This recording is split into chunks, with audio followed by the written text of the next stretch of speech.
नमस्ते साथियों। Last class तक हमने क्लास 10th में जर्मनी का एकीकरण पढ़ लिया था और जर्मनी का एकीकरण पढ़ने के बाद अब हम आ जाते हैं इटली के एकीकरण पे। मैंने आपको बताया था लास्ट क्लास में कि इटली जो है 7 भागों में बटा हुआ था उस समय। वही बात करें अपन 7 भाग। आप देखिए ये कि इटली का जब यूनिफिकेशंस हुआ था तो उससे पहले इस प्रकार का इटली था और जब यूनिफिकेशंस कंप्लीट हो गया 1875 तक तो इस प्रकार का इटली हो गया था। उस समय 7 जो पार्ट है या जो कंट्री है उसमें बांट रखा था इटली को, है ना।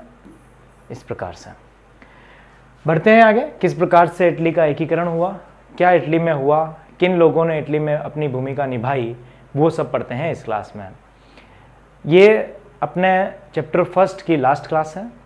3 पार्ट में अपन ने इस क्लास को समझा और समझने के साथ ही हमने पूरे डिटेल से इसको पढ़ा कि क्या क्या होता है और हर एक पार्ट को मैंने अच्छे से आपको हर टुकड़ों में बांट कर पूरा विस्तृत आपको बता दिया है। लास्ट क्लास इस चैप्टर की शुरू करते हैं आज से। फर्स्ट लाइन,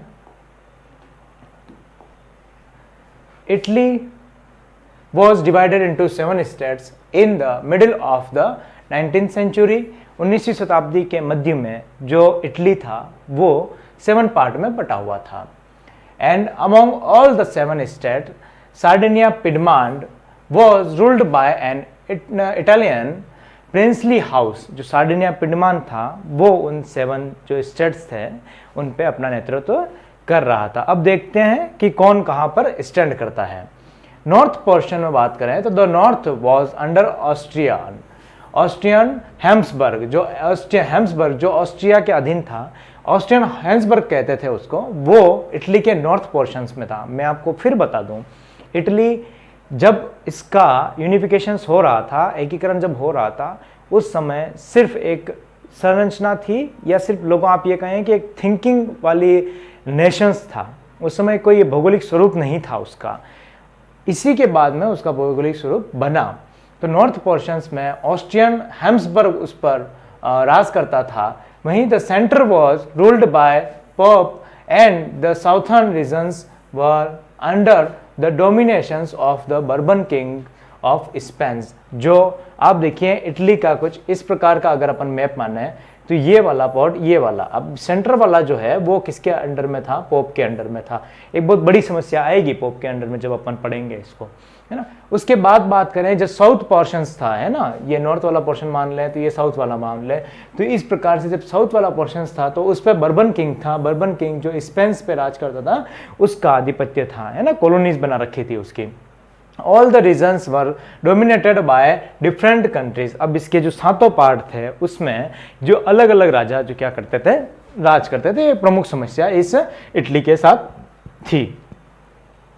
हाँ, नाउ इन ये पढ़ लिया। In the 1830s Joseph Mazzini from the secret society called Young Italy. अब मैंने आपको पढ़ाया था कि जोसेफ मैज़िनी उस समय आ गए थे। यंग यूरोप और यंग इटली 2 नामों से उन्होंने सेक्रेट सोसाइटी बनाई थी। सेक्रेट सोसाइटी के बारे में अपन ने अच्छे से पढ़ा है कि क्या होता है। फिर 1813 की का समय है, उस समय जोसेफ मैज़िनी यहाँ पे आ जाते हैं, जो किससे जुड़े हुए होते हैं? यंग इटली नामक संस्था से जुड़े हुए हैं। The movement was lead by chief minister Cavour. देखिए जिस प्रकार से बिस्मार्क अपना रोल प्ले कर रहा था, अब यहाँ पे केवूर अपना रोल प्ले करेगा, है ना। अब देखिए एक व्यक्ति का नाम आ जाता है लीड बाय। अब किसकी लीड? तो इटली को यूनिफिकेशंस करने के लिए, एकीकरण करने के लिए आएगा केवूर। तो ये केवूर आ गया। इन 1859 सार्डिनिया पिडमांड डिफेक्टेड ऑस्ट्रियन फोर्सेस। अब उसको क्या किया? सार्डिनिया पिडमांड की जगह जो थी वो ऑस्ट्रिया जो था उसने सार्डिनिया पिडमांड की जो आर्मी थी उसको खत्म कर दिया। इन 1830s they marched into South Italy and the kingdom of the 2 Sicilies and succeed in winning the support of the local peasants। अब देखिए क्या होता है, जो ऑस्ट्रियन फोर्स जो था वो सार्डिनिया पिडमांड में गई और सार्डिनिया पिडमांड में जाके बहुत प्रेशराइज करने लगी, लोगों को बहुत ही तंग करने लगी। तो इस कारण से उसके अंडर में उसको मिला लिया। तो अब होता क्या है कि वहाँ का जो इसमें मार्च करते हैं सभी लोग और उस किंगडम का Two Sicilies and success in the winning the support of the local peasants. अब इस सार्डिनिया पिडमांड को जो केबूर है, केबूर की एक स्ट्रेटेजी थी और स्ट्रेटेजी के साथ में ही केबूर ने क्या किया, ऑस्ट्रियन जो फोर्सेस थी, पहले तो आई ऑस्ट्रियन फोर्सेस और उस पर प्रेशराइज करने लगी, अपने अंडर में करने लगी, कॉलोनीज बनाने लगी। उसके बाद केबूर वहाँ गया और केबूर ने दोनों सिसिलीज थी, सार्डिनिया पिडमांड, इन दोनों को अलग कर दिया और ऑस्ट्रियन फोर्स को यहाँ पे बाहर फेंक दिया या बाहर निकाल दिया। और किसका सपोर्ट लिया, तो लोकल जितने भी पेजेंट्स थे, यानी किसान वर्ग थे, फार्मर्स जितने भी थे, इन सबका इन्होंने हेल्प लिया। किसने लिया, तो केबूर ने लिया। In 1861 Victor Emmanuel second was proclaimed king of united Italy. और इसके साथ ही जब वो ये सार्डिनिया पिडमांड में से ऑस्ट्रियन फोर्स चली गई तो 1861 में विक्टर एमुअल आया second was proclaimed king of united Italy. और उसने अपने आप को स्वयं को क्या कर दिया, विक्टर एमुअल सेकंड जो था उसको राजा घोषित कर दिया। यही बात वापस लिखी हुई है अलग से कि ये राजा इसको घोषित कर देते हैं। नोट डाउन करो।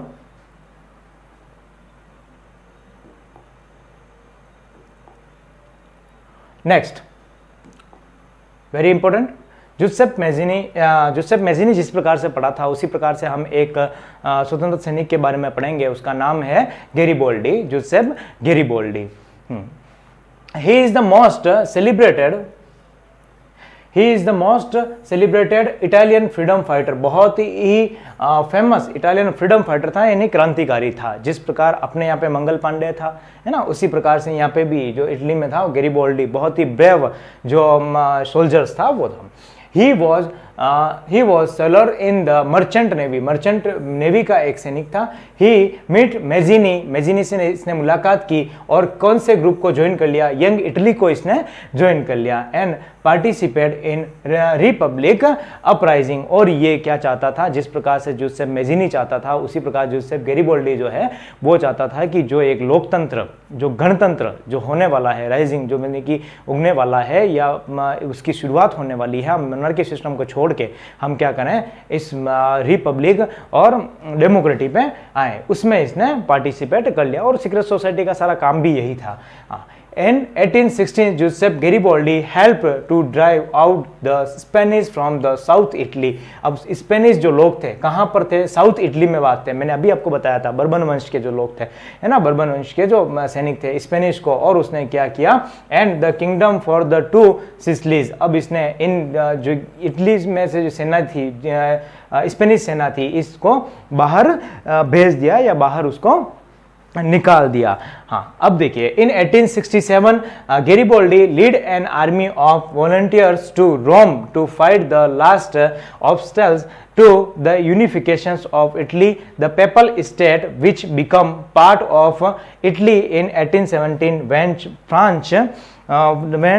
France withdraw its troops from रोम। देखिए, सबसे पहली बात यह है, आप नोट भी करते रहें साथ साथ में। सबसे पहली बात यह है कि एक सबसे बड़ी, मैंने आपको पहले ही बताई थी उसी समय कि पेपल स्टेट की एक बहुत बड़ी समस्या थी। पेपल यानी कि पोप स्टेट, जहां पोप रहते थे, है ना, क्योंकि कैथोलिक और प्रोटेस्टेंट इन दोनों तरीके में यहाँ पे एक गुड बनेगा, मैं आगे पढ़ाऊंगा आपको, है ना। तो ये एक बड़ी समस्या थी कि इन लोगों को कैसे बाहर निकाला जाए। तो ये क्या किया, 1870 से इन्होंने क्या बना लिया, इसने अपना हिस्सा बना लिया। सबसे पहली जो समस्या थी पेपल स्टेट्स की, उसके लिए उन्होंने क्या किया, स्वयं सेवक को तैयार किया कि ये स्वयं सेवक जो लोग हैं, स्वयं सेवक यानी कि जो खुद ही मतलब आप ये समझें किसी स्टेट में अपने राष्ट्र के प्रति प्यार करने वाले जो लोग होते हैं वो खुद अपनी सेना तैयार करते हैं। उनमें किसी भी प्रकार की कोई भी पैसों से लेके या किसी और चीज़ को लेके, आर्थिक चीज़ को लेके कोई नहीं होता है कि हम पैसों के लिए काम करें या किसी और प्रकार से काम करें। उनका सिर्फ एक ही मकसद होता है कि राष्ट्र होना चाहिए। और इन्हीं राष्ट्रों के लिए फिर उनको कहा कि भाई इटली भी एक राष्ट्र होना चाहिए, तो हमें पेपल स्टेट्स को बाहर निकालने के लिए क्या किया, एक स्वयं सेवकों का ग्रुप उन्होंने तैयार किया। और उन स्वयं सेवकों ने क्या किया कि उनको बाहर निकाल दिया। वॉलंटियर्स ने क्या कर दिया, बाहर निकालने एक सेना तैयार की थी।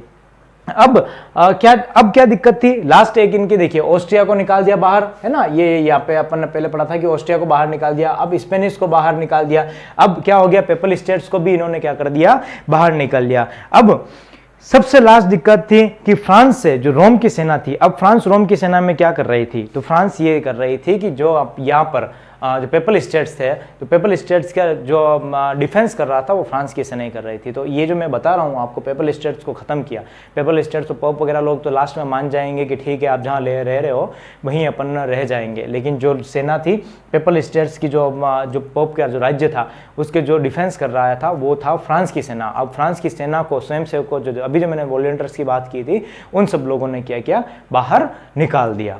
ठीक है, आई होप समझ में आ गया होगा आपको।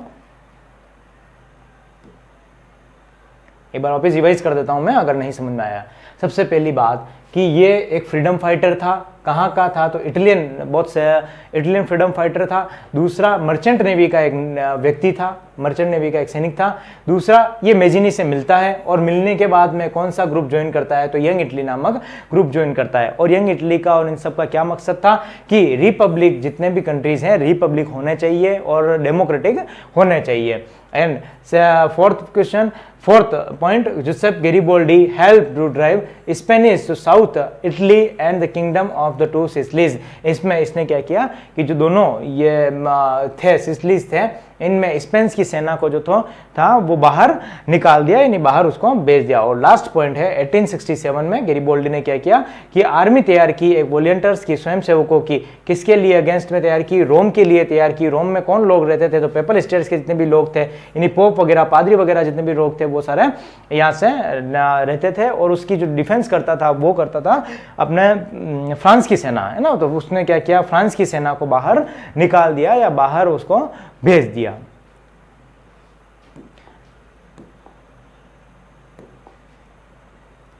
हाँ, एक नेक्स्ट व्यक्ति आ जाता है केबूर। केबूर के बारे में अपन पढ़ लेते हैं कि केबूर की क्या दिक्कत थी, है ना।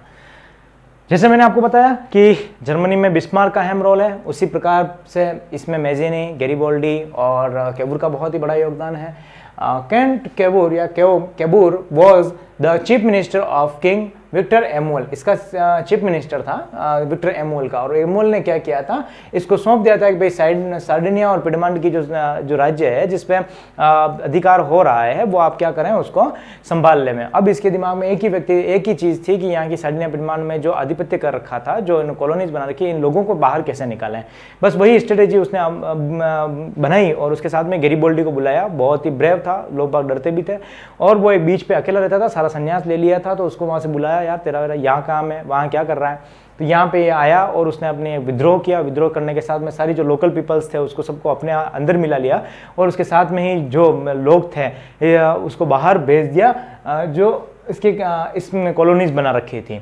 वहीं अपन फर्स्ट बात करें कि ये क्यों फेमस है, he lead the moment of the unify the regions of Italy. Italy में जो यूनिफिकेशन हुआ था उसका लीडिंग कौन कर रहा था, तो केबूर कर रहा था। Second point, he was neither a diplomat और नॉर अ डेमोक्रेटिक। कितनी अच्छी बात लिखी हुई है, ना तो ये कोई राजनयिक था ना कोई लोकतंत्रवादी था, तो कौन था, चीफ मिनिस्टर था। बस एकीकरण में इसका ध्यान था कि एकीकरण का सारा काम करना है। Next, he was an Italian elite who spoke French much better than he did Italian. अब देखिए, ये फ्रेंच भाषा बहुत अच्छे तरीके से जानता था, लेकिन फिर भी क्या था, ये इटली वासी था। ही engineered a tactful diplomatic alliance with France and defected the Austrian force in 1859। ये बहुत ही बढ़िया। अब ये इंजीनियर टैक्टफुल, इसने बहुत ही अच्छी एक रणनीति बनाई और उसने क्या किया, अलायंस बनाया विथ द फ्रांस के साथ में। डिफेक्टेड, पहले फ्रांस को अपने साथ में लेगा, फिर इसको फ्रांस को क्या करेगा, उसको भी बाहर देगा। फिर ये फ्रांस का एक कहता है कि ये हम जो केबूर है उसने मेरे साथ धोखा किया। खैर ये बड़ी स्टोरी है, कभी मैं इसका टॉपिक पूरा अलग से पढ़ाऊंगा, आपके जितना भी है वो आप ध्यान रखें बोर्ड के हिसाब से। तो अलायंस, फिर ये इसने फ्रांस में एक बार फ्रांस की सेना को डिफेक्ट कर दिया ऑस्ट्रेलियन फोर्स के साथ में। और कब की घटना है ये, 1859 की घटना है ना, राइट डाउन कर लें।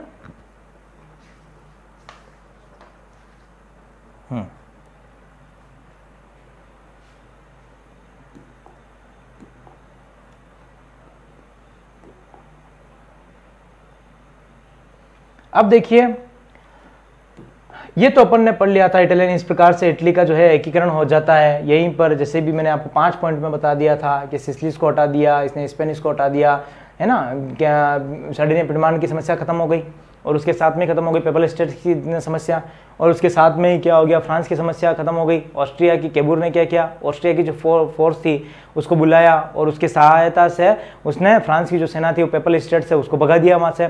अब नॉर्थ में समस्या समाधान हो गई, पेपल स्टेट्स में हो गई, और साउथ में सारी समस्या समाधान हो गई। और इन सब से क्या हुआ, इन्होंने एक पूरा इटली का एकीकरण कर लिया, जो यहाँ पे अपन ने देखा था। इटली का एकीकरण अपन ने देख लिया था, उसके साथ में दोनों का रोल प्ले देख लिया था। आप ये पूरा पढ़ेंगे रोल प्ले और इसमें दोनों में, तो पूरा इटली का एकीकरण कंप्लीट हो जाता है। और उसके साथ में ही क्या हो जाता है, जर्मनी का एकीकरण भी अपन ने बहुत अच्छे से पढ़ लिया। अब अपन पढ़ते हैं the eastern case of Britain. अब ब्रिटेन की क्या स्टोरी है, छोटी सी स्टोरी है, जैसे इतनी जर्मनी और इटली की तो बहुत बड़ी स्टोरी थी, इसमें ब्रिटेन की एक छोटी सी अपन 2 एग्जाम्पल के थ्रू अपन समझ लेंगे कि 2 ही उसमें प्रॉब्लम्स थी, जो क्या दिक्कत हो रही थी। Great Britain was the model of the nations and prior to the 18th century. There were no British nation prior to the 18th century. The primary identities of the people who inhabited the British isles were ethnic ones. अब देखिए, जब British जो Britain था वो आज जो मूल संरचना में है उस प्रकार का नहीं था। पहले जो ब्रिटेनवासी थे उन्हें क्या कहता था, एथेंस कहा जाता था। अब एथेंस में कौन कौन से लोग थे वो भी मैं बताऊंगा। अब एथेंस में देखिए, सबसे पहले सच एज इंग्लिश, जो आज हम देखते हैं ब्रिटेन के मूल निवासी, वेल्स वाले लोग थे, स्कॉट वाले लोग थे, आयरिश मैन सभी थे, तो ये सभी क्या थे, एथेंस कहलाते थे। अलग अलग क्षेत्र इनके बने हुए थे, है ना। द नेशंस बिकम पावरफुल, जैसे जैसे ये नेशंस ब्रिटेन पावरफुल होता गया, as it steadily grow in wealth, importance of the power, इन्होंने क्या किया, वेल्थ को अच्छा किया, और फिर वेल्थ को अच्छा किया तो इन्होंने समझा कि यार ये जो पावर की जो है ये पावर को इम्प्रूवमेंट करना बहुत ज़्यादा जरूरी है। और जैसे जैसे पावर इम्प्रूवमेंट हुआ उसके साथ में ही क्या होने लगा कि ये सारे जो कंट्रीज थी आसपास की उनमें सारा को एक कर दिया। अब एक करने में इन्होंने एक एक्ट बनाया। एक्ट किसके साथ किया वो पढ़ते हैं। देखिए, बहुत ही इंपॉर्टेंट एक्ट है ना, इंपॉर्टेंट एक्ट है द एक्ट ऑफ यूनियन। क्या कहते हैं इसको, द एक्ट ऑफ यूनियन कब होता है, 1707 में ये एक्ट होता है। बिटवीन इंग्लैंड, किस किस के मध्य में होता है, सबसे पहली बात एक्ट का नाम क्या है, the act of union. Second बात कब होता है, तो 1707 में होता है। थर्ड, किसके किसके बीच होता है, तो इंग्लैंड और स्कॉटलैंड के बीच होता है। ठीक है, ये दोनों देखिए, स्कॉटलैंड और इंग्लैंड के मध्य ये दोनों होता है। और ये क्या होता है कि हम दोनों आपस में मिल जाते हैं। इसका रिजल्ट क्या निकलता है, resulted in the formations of the United kingdom of great Britain. अब हम क्या करेंगे, इसको यूके बनाएंगे। क्या बनाएंगे, यूके बनाएंगे, यूनाइटेड किंगडम बनाएंगे। Meant if effect that the England was able to impose its influence of on Scotland. इसका मतलब ये हुआ जो इंग्लैंड था उसने स्कॉटलैंड को अपने अंदर मिला लिया और वो यूके कहलाने लगा, यानी यूनाइटेड किंगडम कहलाने लगा। समझ में आ गई बात। फिर मैं मैप पे समझाऊंगा आपको, कोई दिक्कत नहीं। अब देखिए सेकंड केस क्या था, एक तो उन्होंने स्कॉटलैंड को अपने अंदर मिला दिया। सेकंड ये था कि Ireland suffered a similar fact. जो आयरलैंड था वो भी सफर्ड कर रहा था कि उसकी एक समस्या के साथ कर रहा था। It was a country deeply divided between. अब ये जो आयरलैंड था वो बहुत ही डिवाइडेड था, किसके बीच में था, एक तो कैथोलिक एंड प्रोटेस्टेंट। देखिए जैसे जैन समाज में क्या होता है, दिगंबर और पैगंबर, एक तो होता है श्वेतांबर और दिगंबर, 2 जने होते हैं, है ना। तो उसी प्रकार से ईसाई धर्म में एक कैथोलिक होता है, एक प्रोटेस्टेंट होता है। कैथोलिक जो कंजर्वेटिव जो पुरानी चली आ रही है ना, उस पर डिपेंड करता है, और प्रोटेस्टेंट जो अभी अभी नए होते हैं उस पर डिपेंड, उनकी थ्योरी बेस्ड होती है। द इंग्लिश हेल्प्ड, अब ये 2 पार्ट में बट गए थे, है ना, 2 जातियों में, आप ये कहें कि 2 जातियों में बट गए थे। हाँ, the English help the Protestants of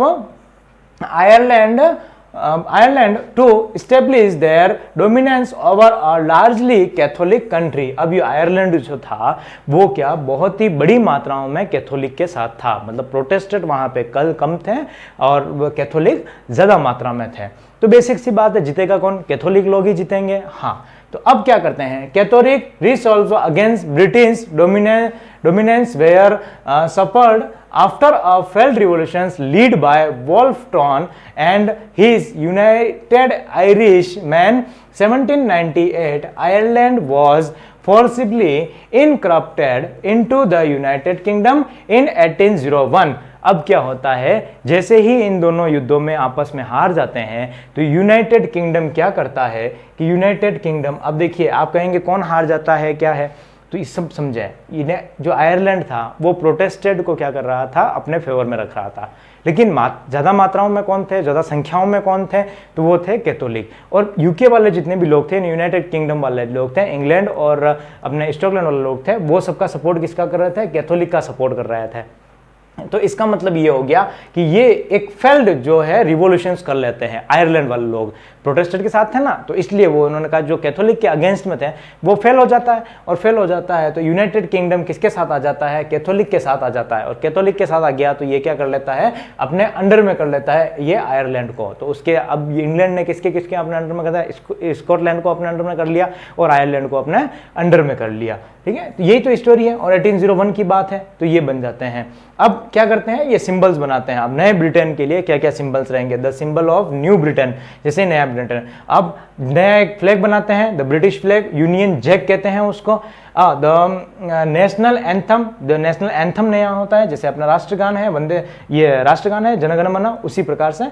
हाँ, इसका क्या है, God save our Nobel king, है ना, God save our Nobel king, ये इसका नेशनल एंथम है। और था द इंग्लिश लैंग्वेज, अब ये क्या करते हैं, इंग्लिश लैंग्वेज जो है, आयरिश लैंग्वेज वगैरह हो गया, स्कॉटलैंड वाली जो लैंग्वेज हो गई, वो सब हटा के सिर्फ एक कॉमन लैंग्वेज कर देते हैं, इंग्लिश लैंग्वेज कहते हैं। वर एक्टिवली प्रोमोटेड, जो इंग्लिश लैंग्वेज है उसको एक्टिव तरीके से सारे जो उसका अंडर में जितनी भी कंट्रीज थी उसको एक्टिव कर देते हैं। आई होप आपको बहुत अच्छे से दोनों एग्जाम्पल समझ में आ गया होगा।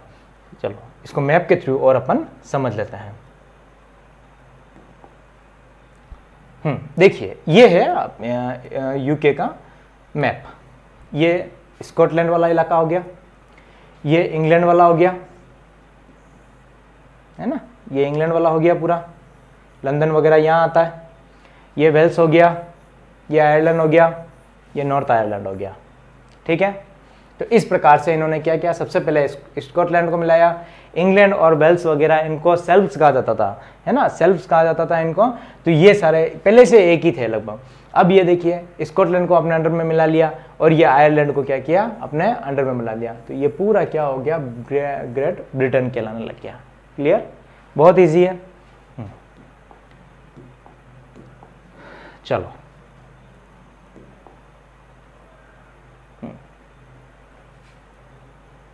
विजुअलाइजिंग द नेशंस, कैसे हम नेशंस को, ये सारी जो कहानी पढ़ी है अब नेशंस को कैसे अपन देखते हैं।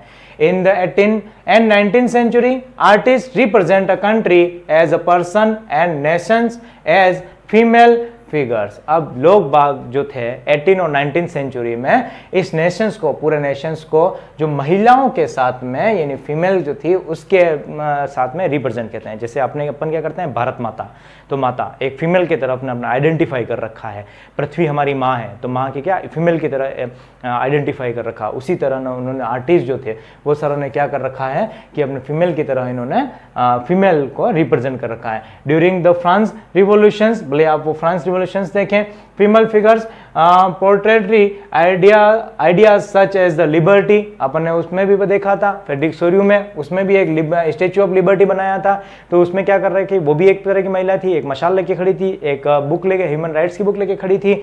जस्टिस एंड द रिपब्लिक, उसने जस्टिस और रिपब्लिक को रिप्रेजेंट कर रहे हैं, है ना, जस्टिस यानी न्याय हो गया, रिपब्लिक यानी गणतंत्र हो गया। अब देखिए liberty is represent as a red cap. अब ये जो लोग बाग जो करते हैं, वापिस में आपको पूरा यहां से पढ़ते हैं अपन। देखिए लिबर्टी जो liberty is represent as a red cap. अब रेड कैप का मतलब क्या हो गया, ये लिबर्टी है। और द ब्रोकन चेन, जैसे ही चेन टूटी हुई है, broken chain justice blind fold women carrying a pair of winging scales. अब देखिए इस प्रकार से इन्होंने आइडेंटिफाई कर रखा है, लिबर्टी को रेड कैप से, जस्टिस को इन्होंने कर रखा है टूटी हुई जंजीरों से, है ना, वुमेन्स को कर रखा है रोती हुई महिलाओं को कर रखा है कि वो किस प्रकार से उन्होंने युद्धों से जूझी है और जूझने के बाद वो वापस रिप्रेजेंट कर रही है। तो इस प्रकार से ये क्या कर रखा है, नेशंस को आइडेंटिफाई कर रखा है।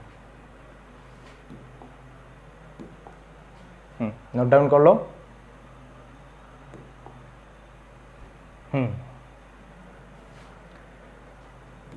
नेक्स्ट पॉइंट्स, सॉरी वो मैंने थोड़ा सा गलत बोल दिया, आयरलैंड और वो जो थे सेल्व्स नहीं कहता था, सेल्व्स एक नई समस्या आएगी उसको सेल्फ कहते थे, थोड़ा सा डाउट चल ही रहा था। हाँ तो क्लियर हो गया। तो स्कॉटलैंड, इंग्लैंड और आयरलैंड जो मिले थे उनको सेल्स नहीं कहते थे, जो मैंने पहले थोड़ी सी देर पहले रिपीट किया था, है ना। हाँ, nationalism and imperialism, nationalism and imperialism बहुत ही अच्छा टॉपिक है। अब देखिए होता क्या है कि जैसे जैसे राष्ट्र बढ़ते हैं, इंटरेस्टिंग टॉपिक है, जहां से शुरुआत की थी हम वहीं लौट के फिर आ जाते हैं, इतिहास अपने आप को पुनः दोहराता है। तो यही बात हो गई कि नेशनलिज्म की जो भावना थी, जहाँ से शुरुआत, मतलब हमने फ्रांस रिवॉल्यूशन से शुरुआत की थी और फ्रांस रिवॉल्यूशन में हमने देखा था किस प्रकार से क्रांति करते हैं, और क्रांति करने के साथ में नेपोलियन ने किस प्रकार से जो है सारी जो टेरिटरी थी वो अपने साथ में मिलाने की कोशिश करता है। वही अब बनता जाएगा। आज रिप्रेजेंट, आज भी आप देखते हैं रशिया और यूक्रेन की जो स्टोरी देखते हैं या बैटल देखते हैं, वॉर देखते हैं, तो वो सभी उसी की परिणाम है। Nationalism no longer related after the last quarter of the 19th century. अब नेशनलिज्म वैसा नहीं रहा जैसा कि होना चाहिए था। जितना मैं इतना आपको समझाने की कोशिश कर रहा था, नेशनलिज्म ये होता है, नेशनलिज्म वो होता है, अब नेशनलिज्म वैसा नहीं रहा। 19th सेंचुरी के साथ में आने के साथ में नेशनलिज्म वैसा नहीं रहा गया जैसे हमने कल्पना की थी, जैसी फ्रेडरिक सोरू ने कल्पना की थी वो नहीं रही।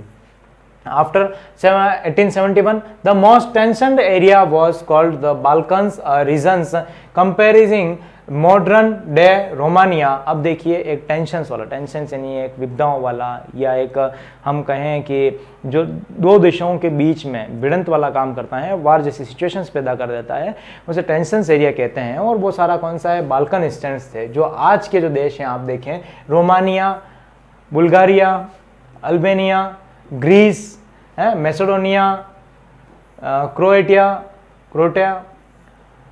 बोस्निया हर्गोविना, स्लोवेनिया, सर्बिया और मॉन्टेनेग्रो, ये सारी जो कंट्री है, ये इसका मैप है ना। ये सारी क्या है, टेंशन्स वाली, ये कि कोई कंट्री इस पे करना चाह रही है, कोई कंट्री इस पे करना चाह रही है, और ये खुद लोग क्या चाहते हैं कि हम फ्रीडम हो दूसरे देशों की तरह।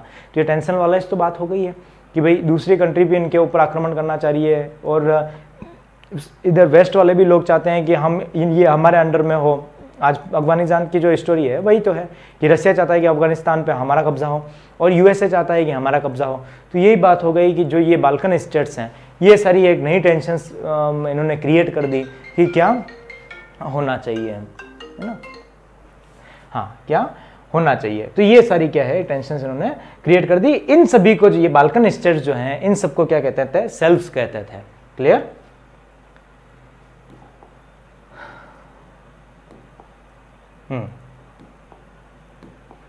Ottoman Empire made the Balkans regions explosive, and all through the 19th century they struggled themselves through modernisations and internal reforms. अब ये ओटोमन एम्पायर जो था वो सारा क्या करना चाहता था, समय के साथ साथ में ही अपने जो कंट्रीज है, बाल्कन कंट्रीज जो है वो सारे अपडेट करना चाहता था और उसके साथ में चल रहा था। मतलब ये खुद भी एक नेशंस की भावना, ऐसा तो नहीं ना कि भाई एक ही कंट्री में रहेगी, नेशन की भावना तो सभी जगह आएगी, लेकिन ये कंट्री छोटी छोटी कंट्री थी, तो दूसरे देश आराम से इन पे आक्रमण करके अपने अंदर में अपने टेरिटरी में इसको कर सकते थे, कंप्लीट कर सकते थे या अपने समाहित कर सकते थे, है ना। तो अब ये क्या हो गया कि ये खुद चाहते थे कि हम मॉडर्नाइजेशन तरीके से अपडेट हों और अपडेट होने के साथ में हम खुद फ्रीडम होने की कोशिश करें।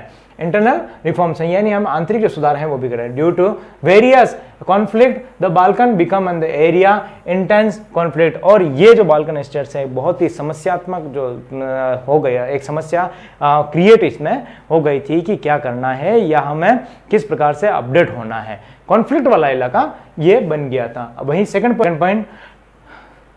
Point during this period intense rivalry built among the European power over trade and colonies as well as naval and military might which lead a series of wars in the regions and finally the first world war, यानी कि first world war शुरू हो गया था। हम Balkan countries पढ़ रहे हैं और उसके साथ में ही देखिए during this period 19th century की बात है कि 19th सेंचुरी में रिवरली बुल्ड अमोंग द यूरोप बहुत ही ज्यादा बुल्ड हुआ, यानी कि बहुत ही पावरफुल हुआ। और पावरफुल किस चीज से हुआ?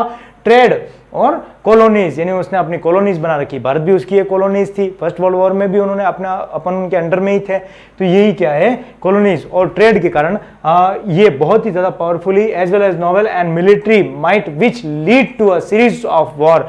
और इसकी मिलिट्री लगातार क्या कर रही थी? युद्ध कर रही थी। किसकी मिलिट्री? इसके यूरोप की मिलिट्री तो लगातार युद्ध कर रही थी in the regions finally first world. और इसने युद्ध कर करके क्या कर दिया? फर्स्ट वर्ल्ड वॉर का डंका बजा दिया और फर्स्ट वर्ल्ड वॉर यहां से शुरू हो जाता है। इन 1914 Europe was disturbed because of nationalism aligned with imperialism anti imperial. अब यहाँ पे थोड़ा गैप है ना इस डिस्टेंस से। Anti imperial movement were developed but they all struggle to from independence national state है ना। But the idea of national state was accepted as natural and universal. अब क्या हो जाता है? यूरोप की एक फितरत बन जाती है कि वो क्या करे? साम्राज्यवाद और राष्ट्रवाद को बढ़ावा दे। राष्ट्रवाद यूरोप अंडर में, मतलब राष्ट्रवाद यानी कि जितना एरिया है वो सब मेरा है ना। ये यूरोप का एक राष्ट्रवाद हो गया कि जो जो एरिया होगा वो सारा मेरा होगा। साम्राज्यवाद यानी कि ये हो गया कि जितनी कंट्रीज है वो सब मेरे अंडर में आ जाए। तो ये क्या हो गया? यूरोप अब जो नेशनलिज्म की भावना थी वो सब छोड़ के राष्ट्रवाद और साम्राज्यवाद पर आ गया था। एंटी इंपीरियल मूवमेंट, अब एंटी इंपीरियल यहाँ पे मूवमेंट क्या हो गया? स्टार्ट हो गया और developed but they all struggled in the independence. अब लेकिन छोटे छोटे राष्ट्र सब क्या चाहते थे कि हम फ्रीडम हो, हम इंडिपेंडेंस हो। नेशनल स्टेट्स की जो थी उनमें भावना आ गई थी छोटे छोटे स्टेट्स में। But the idea of national state, अब ये जो आइडिया था नेशनल स्टेट का, इतने हम बैटल्स पढ़ रहे हैं, इतना हम कुछ प्रोसेस पढ़े हैं, तो ये सारा क्या हो गया? नेशनल स्टेट्स का आइडिया आ गया इनमें और इनकी भावनाएं आ गई कि नेशनल स्टेट्स होना चाहिए, हमारा स्टेट्स होना चाहिए। तो उसके बाद क्या होता है? अब नेशनल स्टेट जो था एक स्वाभाविक प्रक्रिया बन गई, was accept at the natural, स्वाभाविक प्रक्रिया हो गई कि ये राष्ट्रवाद तो एक कंट्री में होना ही चाहिए। ठीक है, नोट डाउन कर लो।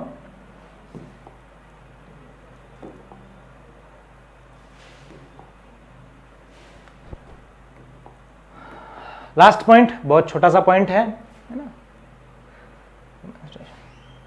क्या महिलाओं की उसमें भूमिका थी? हमने देखा था महिलाओं का एक बहुत ही अहम रोल था और अहम रोल होने के साथ साथ में हमने फ्रांस रिवॉल्यूशंस में भी देखा था कि जो महिलाएं थी वो सारी क्या फैक्ट्रीज में काम कर रही थी ताकि वो क्या करें, जो शोहर होते हैं उनके या जो उनके पति होते हैं वो सारे युद्ध में जाए और युद्ध का बैटल करें।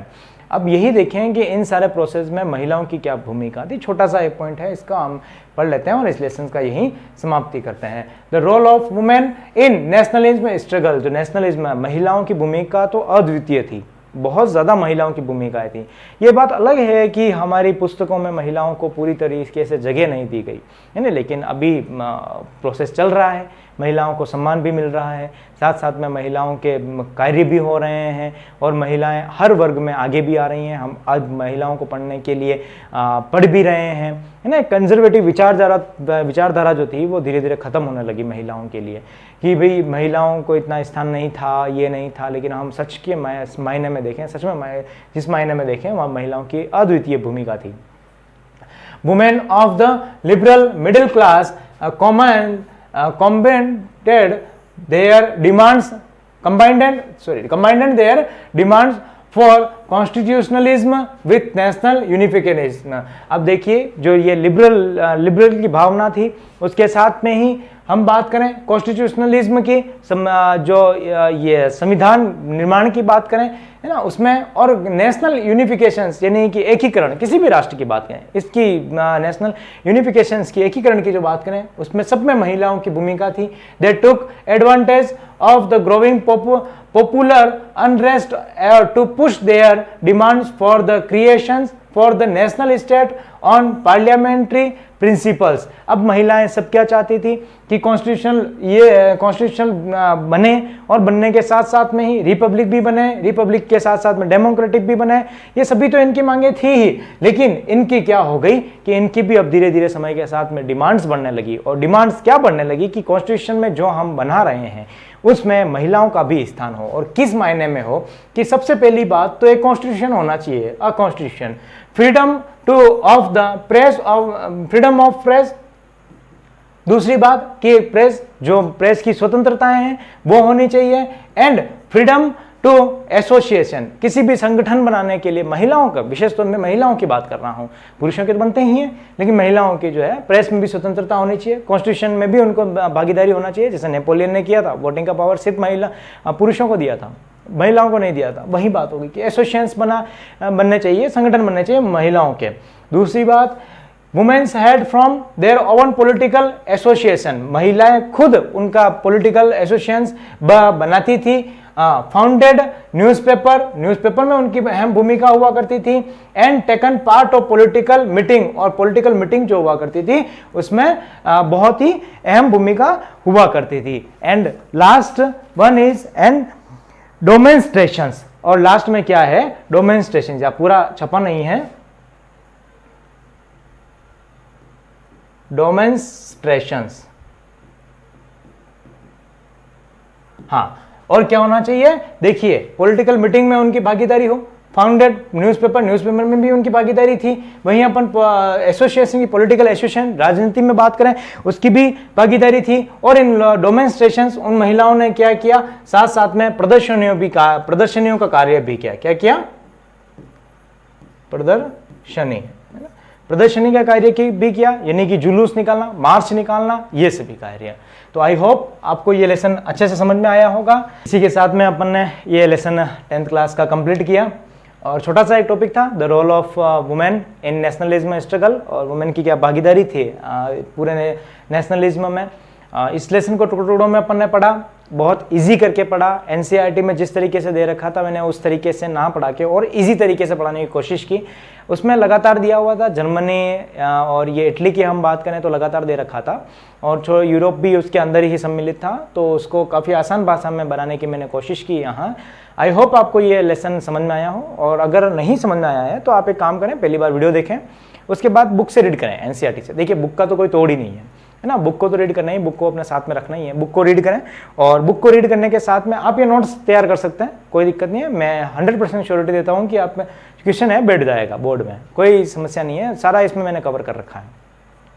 एक काफ़ी बड़ा लेसन था ये, और इस लेसन को हमने कंप्लीट कर लिया। जिस प्रकार से इसको कंप्लीट किया, देखिए बहुत इजी करके पढ़ाया है, लेकिन ये एक लेसन थोड़ा सा टफ था, इसको इजी करके पढ़ाया। यही मैं बात करता था कि यही बात पहले मैं करता कि टफ था, तो ये मुझे लगता है कि आपको ये समझ में नहीं आता, लेकिन अब समझ में आ गया होगा ये लेसन। और एनसीईआरटी भी पढ़ते रहें, इसको पढ़ें, फिर एनसीईआरटी की बुक पढ़ें, फिर आप वापस वीडियो देखें। अगर नहीं समझ में आया है तो आप इसमें बिल्कुल आपका पार्ट एकदम क्लियर हो जाएगा। जो ये गुत्थी बंधी हुई है, जो आप उलझ गए हैं इसमें, ये आपका बिल्कुल सोल्व हो जाएगा। एक एक टुकड़ों में पढ़ने की कोशिश करें। आई होप पूरा लेसन आपको अच्छा लगा हो, वीडियो भी अच्छा लगा हो। अपने दोस्तों के साथ ज़रूर शेयर करिए, और साथ में इसकी जो पीपीटी है अब मैं टेलीग्राम पे इसको भेज दूंगा, और साथ में ही कुछ नई अपडेट आती है तो आप इंस्टाग्राम पे भी फॉलो करें, वहाँ पे आपको भी मिल जाएगी जो भी नई अपडेट होगी। थैंक यू सो मच दोस्तों, अच्छे रहिए, स्वस्थ रहिए, पढ़ते रहिए और मुस्कुराते रहिए। Thank you.